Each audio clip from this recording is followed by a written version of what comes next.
A leitura do Santo Evangelho deste domingo, 27 de setembro de 2025, é um indicativo extremamente significativo para os nossos dias. Como foi no tempo em que Jesus contou esta parábola do texto e que Lucas a escreveu, descreveu, relatou para a sua comunidade.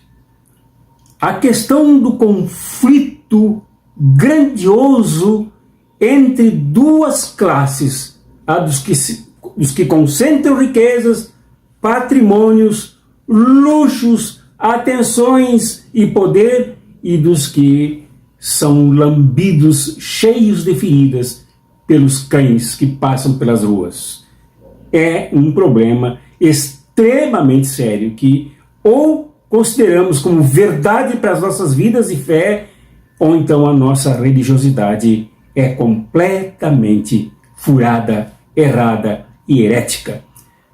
Leiamos o Evangelho de São Lucas no capítulo 16, do versículo 19 ao versículo 31, base significativa para a reflexão do Evangelho deste domingo.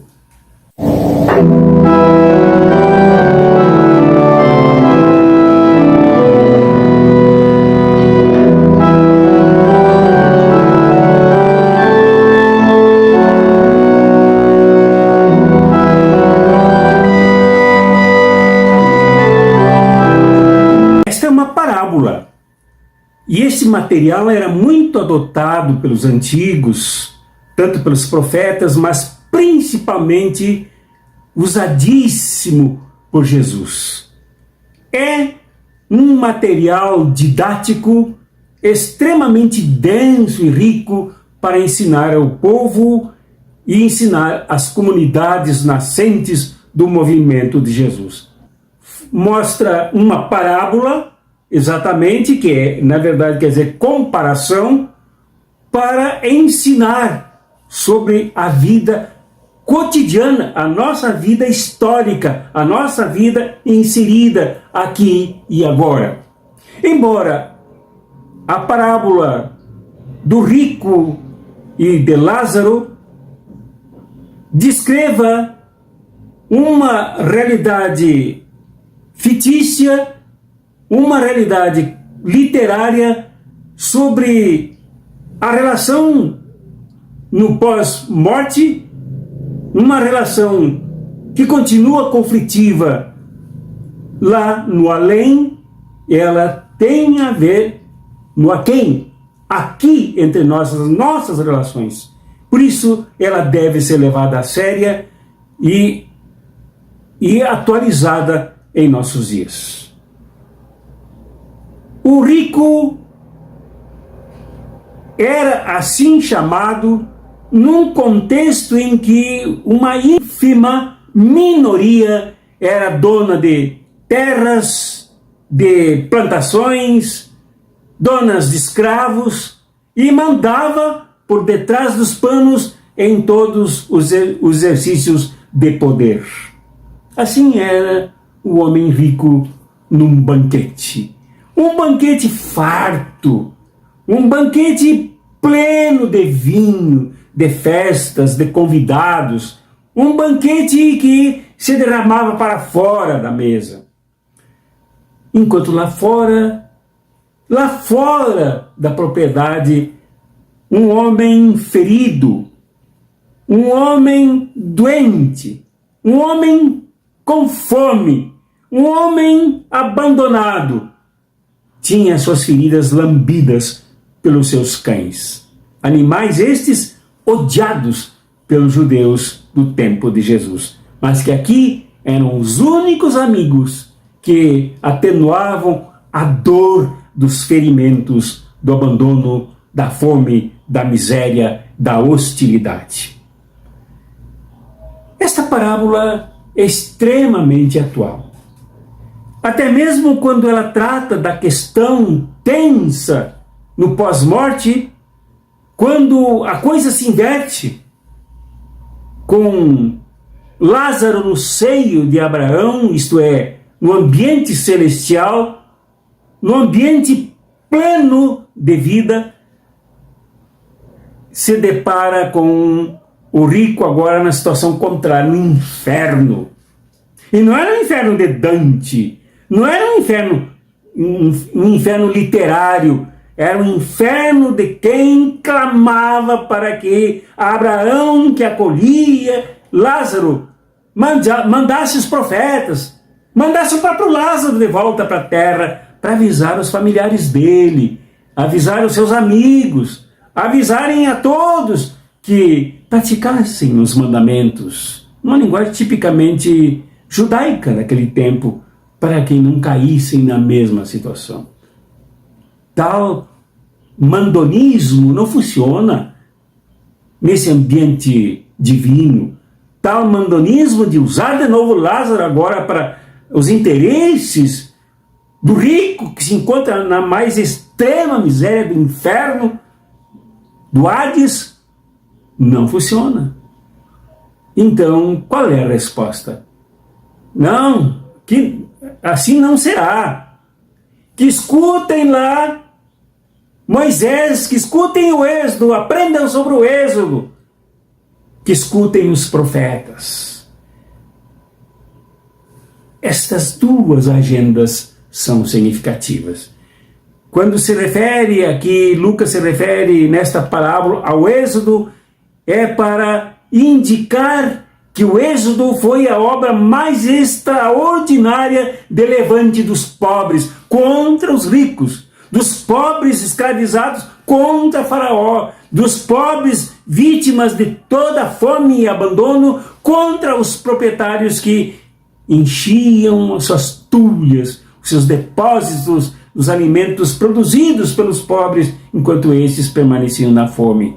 O Êxodo era para resgatar os pobres, resgatar os escravos desta situação de injustiça, como diz Êxodo 3, de opressão, dos gemidos dos pobres. Por isso o Êxodo é indicado como um movimento sempre permanente, sempre inspirador, como um paradigma, como um modelo de comportamento para o aqui e agora, para que esse movimento sempre seja feito.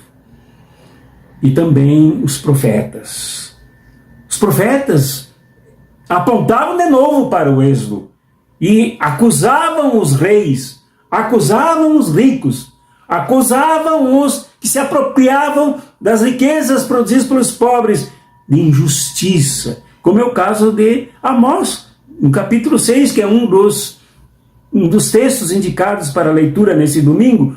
Amós denuncia os ricos que vivem e dormem em leitos de marfim, que tomam vinho em taças enormes, enquanto o seu povo era sequestrado pelos poderosos do Império Assírio. Amós indica o Êxodo, que foi quebra do Êxodo, por isso acontece essa injustiça. É preciso retomar a essência da aliança justa do Êxodo, do libertador, do que leva o povo a avançar para uma nova realidade de justiça, de relações dignas, equitativas, que expulsem a fome, o abandono, evitem as feridas, evitem a dor. Enquanto lá dentro, na propriedade, o homem limpava a boca e as pontas dos dedos com pães, porque não haviam guardanapos, que só foram inventados em 1500 da nossa era. Depois jogavam esses pedaços de pão pela janela ou pela porta, para que o pobre homem comesse as migalhas jogadas de dentro do palácio do poderoso. Ele, no entanto, sem amigos, sem festejos, sem celebrações, se encontrava isolado do mundo, isolado da sociedade e lambido pelos cachorros em pleno abandono. Ora, é evidente que o Evangelho rejeita isto. É evidente que o Evangelho condena, julga com juízo pesado essa situação. Em outras palavras, quem diz seguir Jesus, quem diz se comprometer com o reino inaugurado, encarnado e até que custou o sacrifício de Jesus, e não repara nos abandonados, nos doentes, nos feridos, nos isolados, aqueles que não têm nada para celebrar e acham normal que os ricos nadem no dinheiro, que os ricos festejam enquanto ignoram a situação dos pobres. É inaceitável se crer em Jesus, se seguir Jesus, nos comprometermos com o seu reino e acharmos que isto é normal.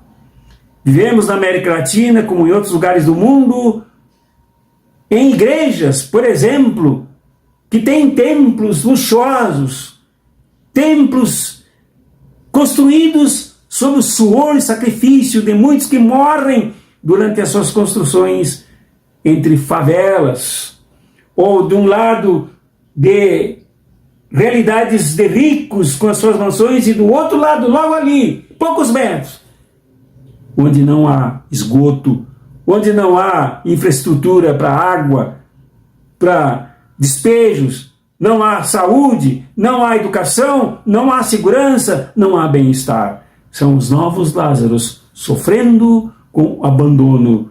Agora por dois abandonos. O abandono por parte do capital, por parte da concentração de riquezas, de renda, de propriedades, de poder.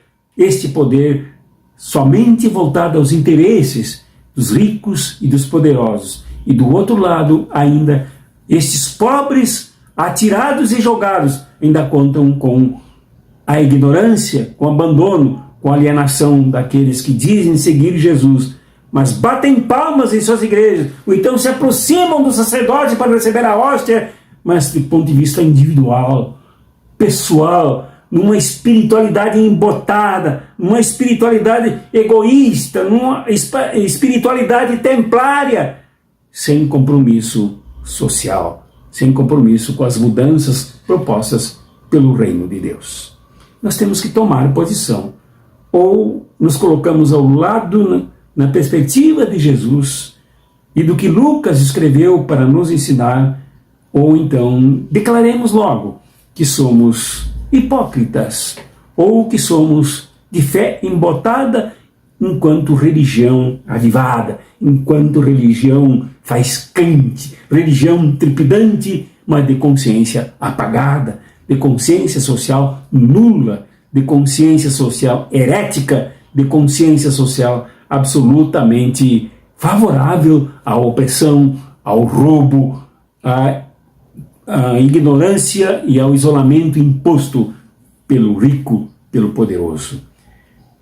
Eis a nossa situação. Pensemos nisto e também peçamos conversão para entrarmos na luta, para mudarmos esta situação.